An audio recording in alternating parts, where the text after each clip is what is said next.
There are concerns as the human metapneumovirus appears in China, but no specific drugs or vaccines are available. Thousands of parents were arrested in Wuhan after protesting for their children's rights. Weddings, birthdays, and other banquets are banned in rural Guizhou, provoking outrage. It's all covered in today's China Truths. There are concerns as the human metapneumovirus appears in China, but no specific drugs or vaccines are available. In a noteworthy development on June 5, the topic of metapneumovirus infection in China surged on Weibo's trending searches, accumulating an astounding 260 million views. Providing further insights, the Associated Press relayed information from the U.S. Centers for Disease Control and Prevention's Respiratory Virus Surveillance System, revealing a significant uptick in human metapneumovirus, HMPV, cases across diverse regions of the United States since the onset of spring this year, particularly in intensive care units and pediatric hospitals. Following a report published by the health client of the People's Daily on June 4, a senior physician from an infection control center at a tertiary hospital in China also disclosed the identification of human metapneumovirus infections within the country in recent years. This ailment is known to induce upper respiratory tract infections, occasionally escalating into localized outbreaks of lower respiratory tract infections. Underlining the gravity of the situation, the senior physician cautioned, no vaccine or specific antiviral drugs are currently available to combat this virus. Although the illness generally manifests as mild, vigilance is crucial to preventing its progression into a severe condition.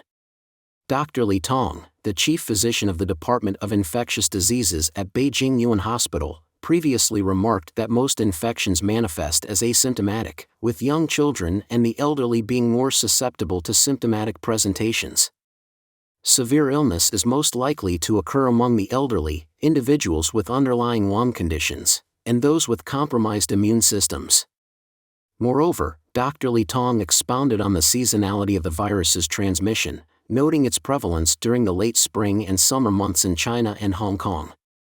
Based on the findings of a comprehensive 13-year study conducted across 9 provinces in China, it has been determined that 5-year-old children constitute the primary demographic affected by human metapneumovirus, with a detection rate of 3.1%. This particular virus has the potential to cause either standalone infections or co-infections with other respiratory viruses, thereby elevating the risk of pneumonia in children.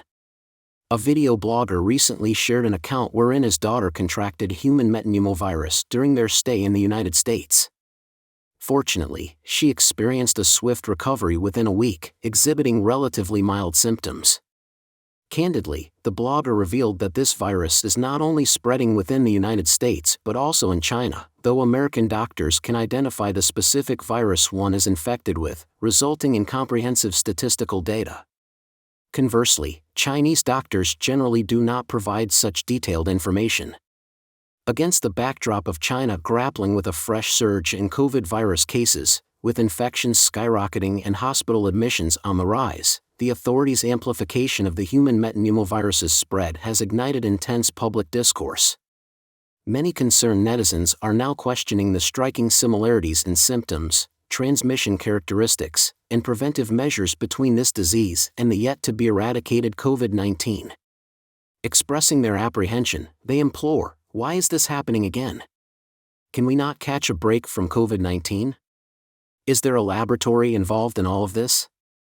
Some online users even posit the notion that the official narrative might be an attempt to divert public attention and downplay concerns surrounding the ongoing epidemic in China. Thousands of parents were arrested in Wuhan after protesting for their children's rights. According to a report by mainland media outlet Jimu News on June 1, various districts in Wuhan announced the enrollment guidelines for public schools offering compulsory education in 2023. In Donghu High-Tech Zone, 3 new schools have been opened, namely Optics Valley No. 2 Primary School, Optics Valley No. 15 Primary School, and Wuhan Xincheng Central Primary School. Despite the availability of these new campuses, the local education bureau introduced a policy of student diversion, which has sparked protests among parents, particularly regarding the senior grades of Optics Valley No. 2 Primary School, No. 19 Primary School, the newly established East Campus of the No. 15 Primary School, and Gwanggu 7th Primary School, located 2 kilometers away. On June 3, a parent named Lily, pseudonym, shared her experience with an Epoch Times reporter, disclosing that she and other parents defended their rights from 9 p.m. to 1 a.m. on June 2, as well as from 2 p.m. until nightfall on June 3. During the initial day, the police blocked access to the school premises, preventing parents from entering. Undeterred, parents chanted slogans outside the school, demanding admission to the nearest school and opposing the student diversion policy. On a subsequent day, the police presence was significantly augmented, and parents took their stand on Gwanggu Road, situated in front of the elementary school, to assert their rights. Lily recounted, approximately 2,000 people were present. We did not engage in any provocative actions or utterances, yet the police forcibly removed us from the area and subsequently arrested some individuals, using flimsy justifications. According to Lily, the confrontation between the parents and the police escalated into a physical altercation. Lily expressed her frustration, highlighting that the working-class individuals from the post-80s and post-90s generations who reside here have not been taken into account. Our children are old enough to go to school and return home on their own. We have been abruptly redirected to the new campus of 19 Primary School, located 3 kilometers away. We no longer have the convenience of living just downstairs from the school. The existing 15 small classrooms are sufficient, and an additional building was constructed last year, she stated. Parents have revealed that if their children are forced to attend the new campus, they will have to endure a walk of over 40 minutes, passing by trams and vegetable markets in a complex environment that lacks adequate public transportation.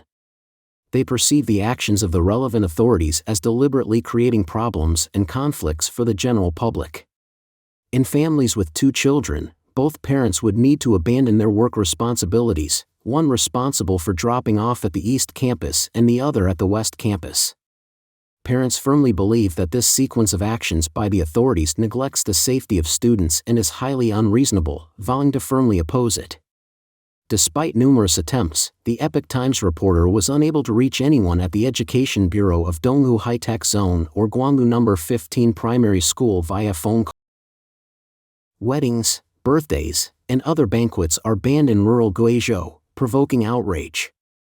In recent news reported by the Qingyuan County government website of Kiangsan and Bai and Miao Autonomous Prefecture, Guizhou Province, the Qingyuan County Spiritual Civilization Committee Office has initiated a public consultation process regarding proposed modifications to the local customs and traditions. However, critics argue that its true purpose is to exert control over national ideology and propaganda. The proposed advocacy standards encompass various aspects of societal customs. Notable among the stipulations is a prohibition on organizing several types of gatherings, including housewarming parties, engagements, remarriages, full moon celebrations, birthdays, school admissions, teacher appreciation events, birthday parties, monument unveilings, and store openings. The directive emphasizes that each matter should be attended to by a single individual, disallowing multiple individuals from handling the same matter, managing it at different locations, or dividing it into separate parts while distributing alcoholic beverages. Additionally, the standards outline guidelines for weddings and funerals. For instance, the emphasis is placed on promoting simple and economical weddings, discouraging lavish ceremonies and exorbitant dowry and gift practices. Wedding banquets are to be limited to a single day, featuring only one meal. Monetary gifts presented during the event are not to exceed 200 yuan. Regarding funerals, the guidelines recommend that the mourning period in rural areas should not exceed 3 days. In exceptional circumstances, a maximum of 5 days may be permitted. As for the accompanying ceremony, expenses for non-relatives in urban areas should be limited to 200 yuan, approximately $28.2, while the maximum allowable expense for non-relatives in rural areas is set at 100 yuan.